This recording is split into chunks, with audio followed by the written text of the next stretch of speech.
Time has released their Best Inventions of 2019, and today we're going to highlight some of our favourites.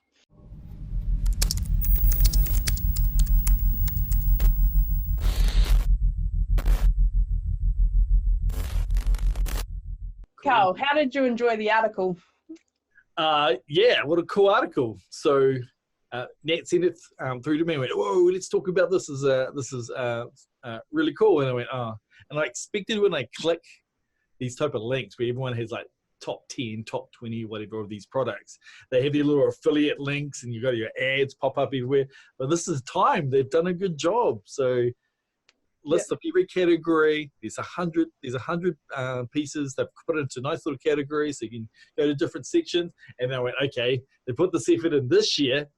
Did they do it last year? And they did. And we checked out 2017, 2016. So they've been doing this for a while. So how cool is that? I'm glad we're getting in on it now. So yeah, thanks for sending me the link.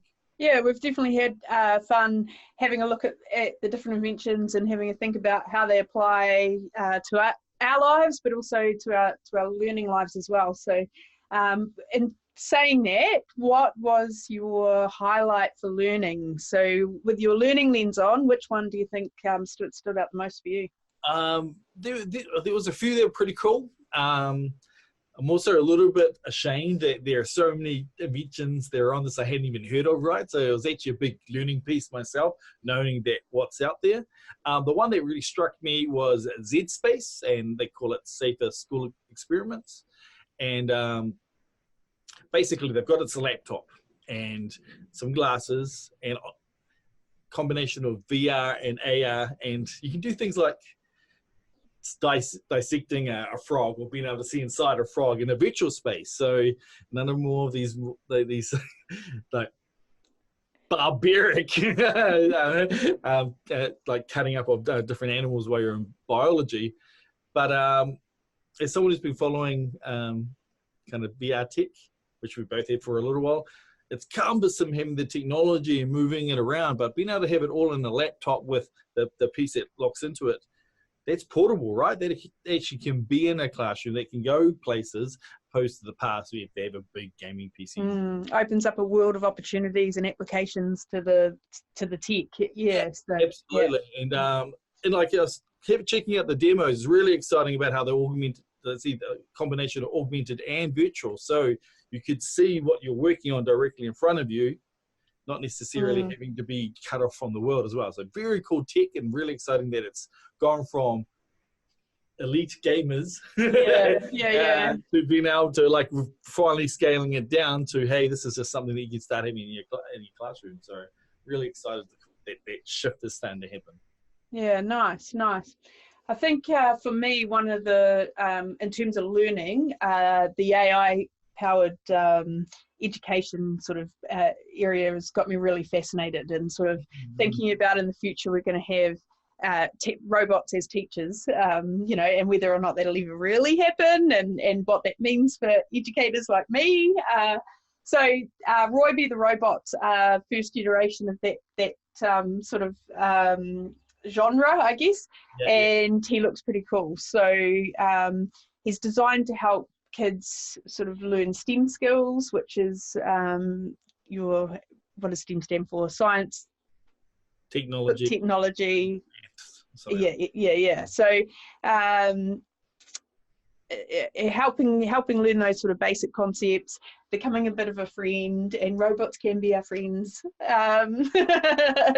He looks really cute. And he uses machine learning to tailor the lessons and responses as you go. So the more the child uses him, the smarter he gets about teaching. And so there's some real possibilities there. I think about my cousin Brody with autism, a robot to help get him to repeat tasks would be, really helpful, really useful. So there's definitely applications there, and a lot of potential for some awesome things to come out of AI teaching robots. And Roy B. the Robot is just one of them. Yeah.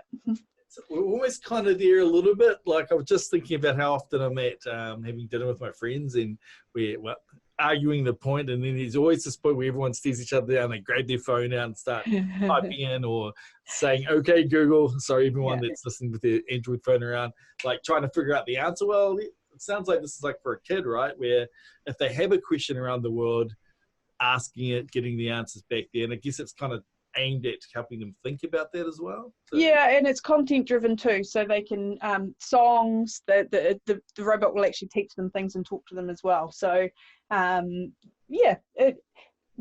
we're learning more and more from artificial intelligence, and machine learning is starting to get smart enough that it's getting really good at teaching us and personalizing our learning journey. So I think we'll see what works, and like being the parent with all this analytics coming in about what today, so I can come home and go, so tell me a bit more about this theory of relativity that you linked with your robot today.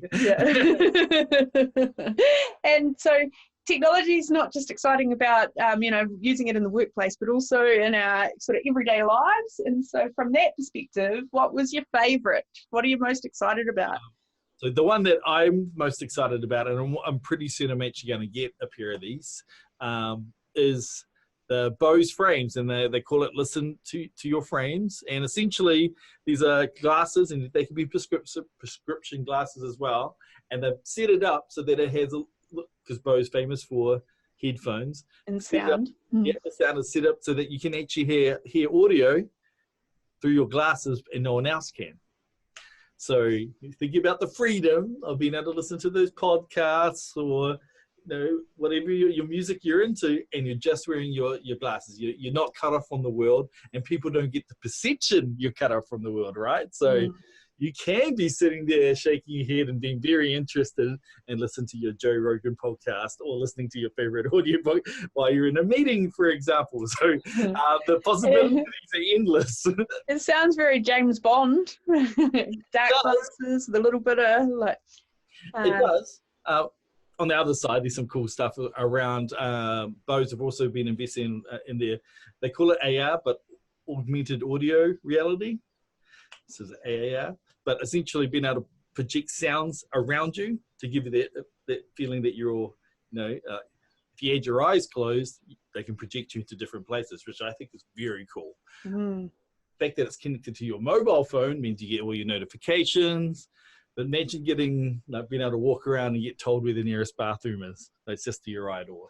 There's just so many things that we've been so obsessed with trying to get stuff in front of our eyeballs. Well, how about you free up your eyeballs to look wherever you want and just let your ears get guided and get the information. It's a nice idea. I'd imagine translation services would be really huge there as well. So when you're traveling,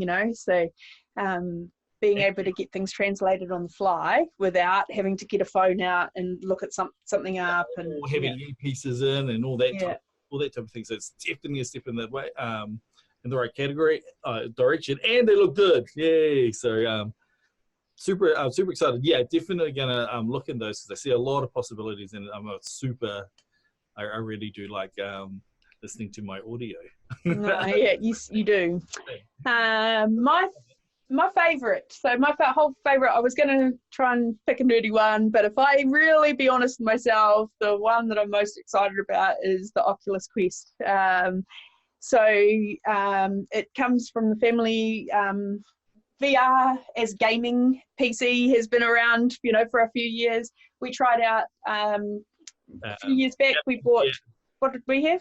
It's Galaxy Gear. Galaxy Gear. It was limited. It made me. It was cool. It was awesome, but it was definitely showing the potential. And we kind of played with that for a bit. And I decided I'd wait a few years till I sort of start getting back into it. And I think now with the Oculus Quest, we've got something that's really truly a VR experience and pretty damn exciting as well. So a couple of things that are different now. It doesn't connect to a PC, so you're autonomous, I guess. You're not connected to anything while you're, it doesn't need external wires or anything like that. But one thing I found with the gear was you move around a lot more in VR than you think you're going to, and especially if you're in like a horror game or something like that. There's been plenty of times where I've found myself across the room. So what this does is it creates like a virtual boundary. So you can be in your lounge room, it will create a virtual boundary and it will keep you within that space. So I think that's a really cool piece of tech that's new. And head arm pieces and a lot more haptic now. So not just sort of having goggles, but a full experience is going to be quite exciting. Yeah, VR is going to be changed gaming forever, and it's just around the corner. I feel like you know we've been through the kind of Pong to Red Dead Redemption kind of scale of gaming evolution, and I think we're going to see. I think the next chapter is going to be pretty amazing when it comes to VR. So close. So yes, so the V1 massive headsets with these big cables, so you'll be trying to go around in your virtual world and you've got like this dinosaur tail connecting to your PC, right? So getting that kind of freedom, and it's light, so you're not carrying all this weight around.